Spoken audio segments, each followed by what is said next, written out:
When I first saw Donkey Kong Bananza's reveal trailer back in the April 2nd Switch 2 Direct, I was blown away. I really thought it was going to be a 3D Mario game, as did pretty much every other Nintendo YouTuber and fan worth their salts. They all thought that 3D Mario was going to be the game to end the show, and reasonably so, I believe. It has been 8 years, almost 8 years since Super Mario Odyssey, and of course people will count Bowser's Fury as the last 3D Mario game, but that was a pack-in with 3D World. I do not count that as its own 3D Mario game because Nintendo did not count it as their own 3D Mario game because they didn't give it a standalone release. A lot of people do like to say that Bowser's Fury is the most recent 3D Mario game, but I would ask you, if Nintendo was porting a 3D Mario game, if they were giving us a brand new one, or if they were doing anything with 3D Mario, do you really think they wouldn't package it standalone, or at least with a bunch of other 3D Mario games? No, I don't think so. I think if we have a brand new game and Nintendo considers it to be its own experience, they would definitely not give it to us for free within a package like 3D World. They would give it to us full price. But regardless, this is about Donkey Kong. This is my review of Donkey Kong Bananza. And so this game really did have those expectations. Since we didn't have a 3D Mario game this year, and we still have no 3D Mario in sight, and it's been the longest it has ever been since we got 3D Mario, we had to look towards Donkey Kong Bananza. And that Switch 2 Direct, personally, didn't reveal a ton for me and a lot of people. And yet, I still had a lot of fun watching it because it was so amazing. Learning more about these games, learning more about Mario Kart, figuring out more about the console. It was just a fun Direct to be a part of, and yet the games were a little bit lackluster in terms of first-party releases. Kirby Air Riders and Drag X Drive were the only other two first-party games that were revealed to be Switch 2 exclusives and games that just had never come before. We also got Switch 2 version of Jamboree, Super Mario Party Jamboree, and we got Mario Kart World, but we had already known that that game was coming from the Switch 2 reveal trailer. So Donkey Kong Bananza was really the first big experience that we had to look forward to for our brand new console, and it came out a month after the Switch 2. The reveal trailer revealed a lot about this game, including the Odd Rock, this weird purple thing on the back of Donkey Kong. And we later found a leak that showed that Pauline would be in this game, and then there was a Nintendo Direct covering the game. And leading up to that Direct, people were saying, you know what, this game looks amazing. It looks like it was made by the Odyssey team. Everyone was saying, oh, it's definitely Mario Odyssey team. And still, we were just wondering what this game had to offer in terms of 3D platforming, in terms of what the level design was going to look like, what these characters were going to present, and we didn't know about Pauline until that Nintendo Direct, when she was revealed to be captured within Odd Rock. This game took itself to another level after this Donkey Kong Direct. The story was the most captivating part of it to me. I made a whole video talking about how this changed everything for me, for Nintendo, and how I think this just shows the Mario Odyssey team, the Mario team, that the developers are really focusing in, honing in on the importance of a good narrative surrounding your great gameplay. So, going into Donkey Kong Bananza, picking it up on day one, July 17th, 2025, this was the big game that I had been looking for personally, and the first big single-player experience that the Nintendo Switch 2 would ever begin to offer us. Those were the lofty expectations that I went into this game with, and when I tell you that they were met on the opening tutorial, I am not kidding you. This game delivered from the very start. First of all, we have to talk. We just have to talk about the gameplay that Donkey Kong Bananza offers. This game is satisfying to play, and it is not just fun. Like, there is a big difference between Mario and Donkey Kong in terms of these 3D platformers now. Mario is much more fluid. And in a lot of ways, Mario is a lot more technical. He is able to see an obstacle and overcome it through his moves. The environment itself doesn't change a ton according to Mario's moveset. Rather, Mario adapts to the environment around him. In Donkey Kong Bananza, the environment is a suggestion. The obstacles in front of you are merely an option. You get to craft and shape this world however you want by destroying everything in sight. And a lot of the time before the Direct, before this game released, I was just wondering what is going to be the gameplay hook here, because it didn't seem to me that this was going to be a technical platformer in which you're triple jumping and long jumping and just working your way around different platforms. It seemed to me more of an open area in which you are able to interact with the environment itself. And the punching mechanic is the biggest difference between Mario and Donkey Kong. Now, yes, this was made by the Mario Odyssey team, and there are plenty of similarities between 3D Mario and 3D Donkey Kong, but I would be very remiss to act as though Donkey Kong is simply a ripoff of Mario, that this is simply a replacement for Mario. This is not a replacement. This is its own thing. It is 3D, and that is where the similarities pretty much end. There are plenty of different things between Odyssey and Donkey Kong. I can say, yeah, I can see the influences here and there. Yeah, I can see the level design, the characters. I can see very little details that they took from Odyssey and decided to put into this game. But in terms of gameplay, they could not be any more different. In Mario Odyssey, for example, Mario has a variety of different things he can do all on his own. He can double jump, he can triple jump, he can long jump, he can somersault, he can dive, he can go backwards, he can backflip, he can do so many different things all on his own, and that's even before you include Cappy. Cappy, you can throw him and then dive onto the cap, jump off of the cap, dive in midair again, and then you get a very satisfying combination of moves to get where you want to go. And then the big gimmick of that game was Cappy. You can use him to capture your enemies around you and be able to use their various movesets to surpass the environment, to surpass the obstacles in front of you. Like, for example, the long-legged creature in the Wooded Kingdom is able to get you up higher in different environments and jump up to reach new heights. Donkey Kong Bananza takes a much more simple approach. Monkey see, monkey do can never be more realized than in this game. This game also just is so amazing in terms of how it knows its characters, it knows the motivations of its characters, and how it builds the moveset and the world and the storyline around it. Donkey Kong is a simple monkey. He does not care about much but bananas. Donkey Kong truly does see banana and want banana, and that is pretty much his entire motivation until he meets Pauline. And this is where Nintendo struck gold. Pauline and the story of this game, the narrative combining with the gameplay, takes this experience up to another level. It takes it from being just another great 3D game, another great Nintendo game, to something truly special, to something that truly needs to be experienced.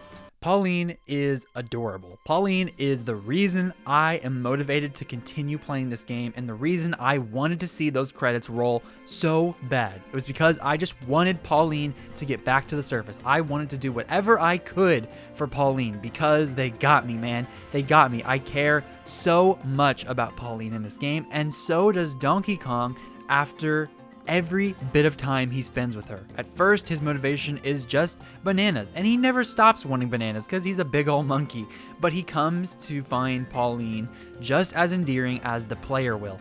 The more time you spend in this game, the more time you spend listening to Pauline's amazing voice acting, because yes, she is fully voice acted in this game, and it is perfect. It is beautiful. It is amazing. Major shout outs to the voice actress of Pauline. Jenny Kidd was phenomenal in this game in pretty much every single aspect. I cannot applaud her performance enough.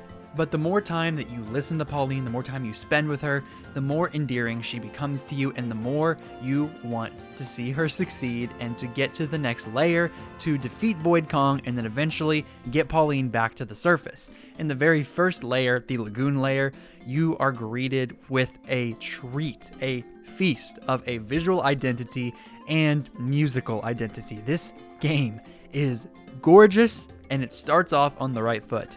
This game has a very similar opening to Mario Odyssey, in which you start out in somewhat of a drab, dark environment. In Mario Odyssey, it is the Cap Kingdom. It's a bunch of blacks and grays and darks and spooky environments that almost make you look around and say, where am I? Am I playing a Mario game here? This does not seem like the first level in a Mario game. In Donkey Kong Bananza, the way you start out is you just look around and it's Ingot Isle, and it is dark and it is drab and it is a bunch of mud everywhere and it looks dirty and you're just not really appealing. The environment is not appealing to your eyes. Then Void Kong shows up, he destroys the entire place, he pushes down Ingot Isle into the core of the planet, and you lose everything. You get stuck at the bottom, and then you find Pauline, you find Oddrock, you move down to the next layer, and the Lagoon layer, just like the Fossil Kingdom, the Cascade Kingdom in Mario Odyssey, blows your socks off with its amazing environment. This is where the story and gameplay continue to intertwine, because yes, in that very first tutorial area, you get hypnotized by the amount of satisfaction you gain from punching everything, from destroying everything, from being a big ape, from being Donkey Kong himself. It is just such a power trip to realize that the environment will quite literally bend to your will. You get to make this environment look however you want. You can destroy entire levels if you so desire, because you're Donkey Kong and because you can. You have the ability to do it. It gives you the freedom to do that. And as you continue in the Lagoon layer, you get to know Donkey Kong's moveset even more. He has a roll similar to Mario, he can jump similar to Mario, but that's pretty much where the similarities are gonna end for you between Donkey Kong and Mario's movesets. Of course, 3D platformers always have some sort of jump move, and Donkey Kong is no exception, but Donkey Kong does more than that. He punches, and those punches are central to the gameplay. As Donkey Kong is looking around the environment, you will see different things sparking, glowing, and you'll be piqued. Your interest will be piqued. You'll go over to it and you'll punch it, and boom, you get rewarded. That immediate satisfaction of the world inviting you to destroy it, and Donkey Kong returning the favor in kind, and they also return the favor in kind and give you a bunch of stuff. And that comes in the form of Banandium chips, that comes in the form of gold, and that comes in the form of Banandium gems. 3 collectibles you will be starving to get throughout this game. Pun intended. Gold is everywhere in this game. It is truly everywhere you look, everywhere you punch, every enemy you defeat. Gold spewing out everywhere, just blah, all over your screen. It is just going everywhere, and you get to collect as much of it as your heart desires. And the more gold you get, you're always working towards something. You use that gold to buy various items in the shop, many of which will be a big help to you across your journey. You can get more balloons in case you fall off the side of the map in one of those sub-layer levels, or you can get yourself a bunch of different healing items, or you can get an item that will increase the amount of times that you can activate your Bananza. And I will get to that in a minute, what the Bananza is, how it's used in this game, and the design around it. But as you're going around and collecting gold, that satisfaction continues into a great gameplay loop. And then you also find ancient ruins, which are all around the environment. You go down into them, you defeat different enemies or complete different challenges, different obstacles. Sometimes it's destroying everything around you, sometimes it's defeating the people in front of you, and all of the time you are getting gold. That's it. You get gold and you get bananas, and those ancient ruins help you a lot with that. You continue to find bananas around all of the levels, you continue to find gold, and then you also find fossils. There are little fossils all over the place, and then there are gigantic fossils that you can find, and there are one singular big gargantuan fossil in every single layer you encounter, and finding those one in particular, beating them up until you finally are able to collect them, because usually they're stuck in some sort of environmental hazard that you have to defeat, or you have to beat up all around it, and then it gets knocked free and you get it for yourself to then use in the shop later on. These fossils all are used in the shop because there are 3 different types of fossils: the little ones, the medium ones, and then the large ones. The little ones will help you unlock different clothing items, another gameplay loop in which you can buy clothes from the shop similar to Mario Odyssey and be able to use those to have different environmental attributes. One will make you swim faster, one will allow there to be more gold when you destroy all of the rocks and enemies around you, another one will give you resistance to heat or water or any sort of environmental hazard that you can even think of. There is an object, an item, a clothing piece for pretty much everything you could ever want in this game, and it is all designed around the worlds, and these worlds are beautiful. The very first lagoon layer sets you up for an amazing trip, and when you get to the very end of that lagoon layer, you finish all of the main tasks, you will reach the Elder, and the Elder will give you your very first Bananza, the Kong Bananza, and this Bananza is so fun, and it really is indicative of the experience that is to come within this game and all of the other Bananzas that you will be able to use throughout the levels and throughout the layers. The Donkey Kong Bananza with the Kong Bananza will allow you to become a big ape, in which you can destroy everything around you. You can destroy the environment, the walls, the ground, the ceiling, pretty much everything you can think of will get destroyed. You can power up a punch. You can get another Bonanza later on in the form of a ostrich and in the form of a zebra. The ostrich obviously lets you fly and glide, drop down some eggs, and then the zebra one allows you to go really fast. You can throw objects quickly, you can go back and forth very quickly, and also run across water. And all of these other Bonanzas that are to come in the late game portion will give you even more abilities before the end of the game, and those I will not spoil for now, but they are incredible. I truly did learn my lesson with that Donkey Kong Bonanza video I did about the ending. I did not mean to spoil people, that was not my intention, but I had figured it had been long enough and I was just, I guess, wrong on that. But as you continue in this game, you reach layer after layer after layer, and you come to understand your moveset even better. Donkey Kong has several different moves. He has a sonar clap as well that helps you collect all of the items around you. It acts as like a homing device for all of those items, and they just come straight towards you, and I love it. You also can use that to look for bananas around you, to look for those Bananium gems and all of those different collectibles that will be seen through the sonar. You can grab any piece of environmental objects and be able to surf on them. You can also surf over the water after you unlock that ability. Then you can use the grabbing mechanic to throw stuff. You can use it to jump on something else, to jump as a double jump. It's just so much. And on top of that, like I said, with that ability, you are able to have a skill tree in this game that you unlock different types of abilities as you progress, and those are able to be unlocked using skill points. You get more skill points for every 5 Bananium gems that you collect. So throughout the game, you are just really buying into this world, buying into its gameplay loop, and getting hooked on it over and over and over again. You get to a layer, you collect a ton of gold, you collect a ton of fossils, you go and you buy objects, you buy clothes, you buy items that help you collect more stuff. You get more stuff and you're able to unlock abilities, you're able to get more skills. The more skills you have allow you to defeat enemies quicker, allow you to get to different places faster, to get more stuff. And the more stuff you get, the more you're able to move forward, the more you're able to progress. And it's just perfect, because not only does this gameplay loop keep you going, but like I said earlier, the story is motivating too. And this is very different than any Mario game I have ever played, because I care more about Pauline than I have ever cared about Princess Peach. And it's also different because it's not the damsel in distress story we have seen so many times. It is simply Pauline being your companion character along for the ride. She is there to have a great time with you and to also get to the surface as you go down to the bottom and get this enemy taken care of already so you can get up to the surface. And I made it this far into my review without using this word once. And I did that on purpose because I really do think it is overused in the Nintendo sphere talking about games, but this game, I just can't help but use it. This game is oozing with charm. I mean, everything that Donkey Kong does is just charming. He loves bananas, and those little hearts appear in his eyes, and his tongue goes out, and he is just ready to eat it. Every time a banana comes on screen, if you try to punch an NPC, you will high-five him instead and give him a little thumbs up. He loves looking at Pauline and interacting with Pauline, and his little faces are so funny. And a lot of the NPCs can be a little bit generic based on whatever area you're in. In the lagoon layer, it's just going to be a bunch of those monkeys, a bunch of those apes from the ingot isle making their way to the lagoon layer, and also just residents there that love fishing. In the zebra area, it's a bunch of zebras. It's a bunch of ostriches. You know, it's like, it's not a lot of variety, but they all have their own personalities, and I really do appreciate that.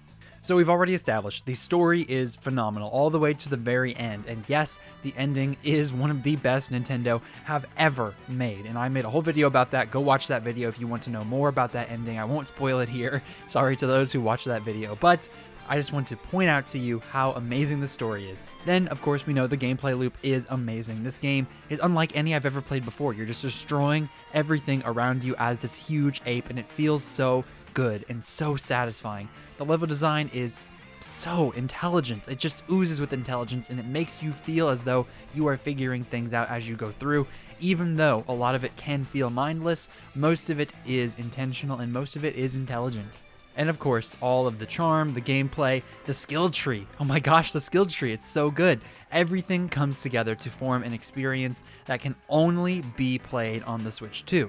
And yes, this game was initially developed for the Switch 1, and there are times visually when you can see that, and you can really tell that the game isn't as powerful as it should be with this type of hardware, but it still looks gorgeous in my opinion. And of course, if it had run on the Switch 1, it would not look nearly as good as it does right now.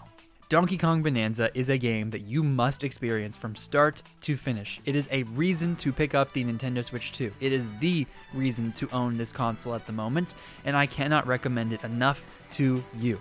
Now, $70, that is something that you're going to have to grapple with for yourself. Is it worth it? In my opinion, absolutely. I would pay $80 for this. But a lot of people know $70 is just a lot these days. A lot of times, if you aren't known for a series, if you don't really care about that series, you're not going to be willing to try it out because it's so expensive to get into games these days. But this is what I would say to you if you are worried about the price and if you're just not sure if you want to buy this game. I absolutely recommend it to you if you like Mario at all. If you like any of the 3D Mario games, any of the 2D Mario games, I think this game will appeal to you, and it will be very different than those games, but at the same time, there are going to be so many similarities that make you smile like they made me smile. $70 is the new industry standard. Every single company for their new first-party games, their big first-party games, they all charge $70. So I have absolutely no problem paying it for this masterpiece of a game, this game that should definitely be in the Game of the Year contention. Now, I didn't mean to talk about this, but I waited so long to get my thoughts out on this game that I also wanted to talk about the Donkey Kong Bananza DK Island plus Emerald Rush DLC. Here is what I will say about this DLC. Number one, there is a rumor going around, there is a very frustrating rumor going around saying that this should have been in the initial game and was obviously planned to be in the initial game, but they decided to remove it and then add it in as paid DLC, and this rumor is false. And you know how I know that? You know how I can tell you for a fact that this is not true? Well, the credits. The credits, when they roll for this Emerald Rush DLC, they show a very different team developed this DLC than the initial team that developed the original Donkey Kong Bananza game. And you need to remember, this game was initially a Switch 1 game. It got moved over to the Switch 2 after they were really experimenting with all this voxel technology, and they wanted to make sure that the experience was as good as it could possibly be. So they moved it to the Switch 2. That makes me think this game has been done for a while. Nintendo is historically infamous for holding on to their games for a very long time. Fire Emblem Engage was done for like 3 years before they released it, and yet they held on to it and waited so that way they could help fill out that calendar even more. So the initial team developed the game, and then all of a sudden they've got this different team with different developers working on the DLC for the DK Island and for this Emerald Rush mode. And this Emerald Rush mode is very unique, and I will talk about that in just a minute, but I want to continue to dispel this rumor. It's a different team. They just so happened to release it because it was ready. All of it was ready, and they had Donkey Kong on the bring. People had Donkey Kong on their minds. It had just come out in July, and so that was August and September, 2 months after release. They were like, you know what, let's go ahead and put it out there in this Nintendo Direct to get people invested in this game again, to get people coming back and playing it one more time, or maybe to remind people that it exists, to go out and buy it. All of the above are pretty unfortunate for the main consensus about this DLC, which was that it was money grubbing and that they totally held back all this content, and that just couldn't be further from the truth, and there's truly no precedent for that. There's no, Nintendo just doesn't do that. The Pokemon Company has always been scummy when it comes to their DLC, but that's the Pokemon Company, and I will always clamor for that being the outlier, not the actual norm, because Nintendo and Pokemon are very different companies. The Pokemon Company runs Pokemon stuff, and they only release it on Nintendo games, and Nintendo has nothing to do with whatever they do. Now, DK Island, I think, could have been a really, really, really cool last level type item where they put it in the game, similar to the Mushroom Kingdom in Super Mario Odyssey, but you can really tell this was not at all developed by the initial team because there are no Banandium gens on this island. In the Mushroom Kingdom for Super Mario Odyssey, there are tons of moons and a ton of collectibles to get in that. In this game, there is just not. It's really just for aesthetics. It's really just for nostalgia. It has nothing to do with any of that because it's such a different team. They did not try to develop it to where, oh, you should just go here and there to try to find some gems. We're going to hide things here and there. No, they literally just made this island because they were like, you know what? It would be cool to add it, and the initial developers moved on to their next project and probably to the rest of the 3D Mario team to help them finish their 3D Mario game. And so now this team is going to finish off some DLC for the game because they had some more ideas that they wanted to help with it. So that is just my take on the whole thing. It makes sense to me. I really don't believe that Nintendo would go out of their way to remove content from games and then add it in later. They just have no precedent of doing this. They have been pretty great with DLC, especially in the Switch era. We have gotten some really substantial content for not that much money. Like, for example, Splatoon Side Order is one of the best DLCs of all time, and I bring that up specifically because it is very comparable to this DLC, except there is no storyline. In Splatoon Side Order, it was $25, and there was a whole narrative built around this roguelike gameplay style, and there was like a black and white Inkopolis, and it was just very minimal because it wasn't that much money that had gone into it, but the gameplay itself was literally so good, and it's similar to this without the story, and so it's $5 cheaper because they know it's just a fun little gameplay method. And boy, did they undersell the content in this game, because you can play this Emerald Rush for literally hundreds of hours if you would let yourself. I mean, I have played for dozens of hours, and I have not even touched some of those other harder layers. I cannot even think about getting to some of the later ones that are huge and trying to get all of these gems wherever they are, because this takes so long. Truly, mastering every single level in a roguelike Donkey Kong mode is just so much fun, and I can really see myself getting hooked on it even more, but I have decided to put it down in favor of finishing Silksong, because I need to finish that game and get that review out as well. But if you liked Splatoon Side Order, if you loved that roguelike mode, if you like roguelike games, this DLC is for you. The DK Island is not at all worth $20 in my opinion. It should have just been a free update, and then this Emerald Rush DLC should have been its own thing in my opinion, but whatever. They did what they did. They wanted to package it in there to get some more content, and I'm not gonna like call them super greedy for that because it makes sense. They were developing it together. Just put it in one package, sure. And another thing about this initially being a Switch 1 game, I did see some people saying that this name was almost like a weird Switch 2 edition, because all of those other ones, it's like, oh, Super Mario Jamboree, and then all of a sudden it's like plus Jamboree TV, Switch 2 edition. So if it had been a Switch 1 game that had a Switch 2 edition, it would have been like Donkey Kong Bananza plus Emerald Rush Switch 2 edition. That would make a lot of sense. So in this hypothetical scenario that I really do think is what happened, I really think this is reality, the team developed this game, and then there was a separate team that was developing the Switch 2 version for this game, and then they were like, you know what, let's just put it on the Switch 2, delay it to one more year, whatever, and then they were like, well, what are we going to do with this extra content that we were going to make the Switch 2 edition for? Well, how about you just include it as DLC later down the line, and that's exactly what they did. But it's pretty fun, right? And it's different than the Side Order DLC because with that, you would go around and you would get randomized abilities, and every single time you died, you'd have to start over. This is very different. It's the same kind of concept where if you don't finish it, you have to start from the beginning of that particular level, but every single fossil, every single collectible that you're getting there is in the same area every single time. So when you're going through, it's more about strategy rather than just randomizing your combination, which is still a part of it. That is still the roguelike DNA, but it is very different, and I appreciate it because Donkey Kong is very different. This game is very different. So do it in the way you want to do it, Nintendo. Good job. If you are the type of person that likes roguelikes and thinks money equals time, then you are going to get countless hours of fun out of this game. And if you were just done with DK and you'd finished all of the game, you 100%ed it, and you wanted a reason to jump back in, this is absolutely a perfect reason to jump back into this world. And for $20, I'm not mad at it. This was the perfect Switch 2 game, right? It was so good, and then all of a sudden this DLC comes out and people are stinking and crapping on the game again, and I'm just like, dang it, man, can we get a single Switch 2 game without any controversy? That would be very nice. But that was my review of Donkey Kong Bananza and its DLC, so make sure you click on that like button if you liked the video. Click that notification button to know exactly when my videos release, and subscribe to the channel if you enjoyed and want to see more content. Make sure you click that hype button as well to help grow the channel. It is such an important button now. They have added this new feature to where you have little channels basically getting hype points, and the more points they get, the more people get recommended that channel. So I really appreciate it if you'd press that hype button as well. And lastly, if you would just consider joining my membership program, a few bucks a month to get early access to all my videos and a couple fun perks, that would be great. Make sure you click on the left side of your screen to see my video breaking down the ending of Donkey Kong Bananza, and click on the right side of your screen to see why I believe that 3D Mario has been missing for this entire time. thank you so much for making it to the end of the video. You make sure you have yourself a phenomenal day. This has been Ray's Nintendo Talk. I have been Ray, and I will see you all in the next video.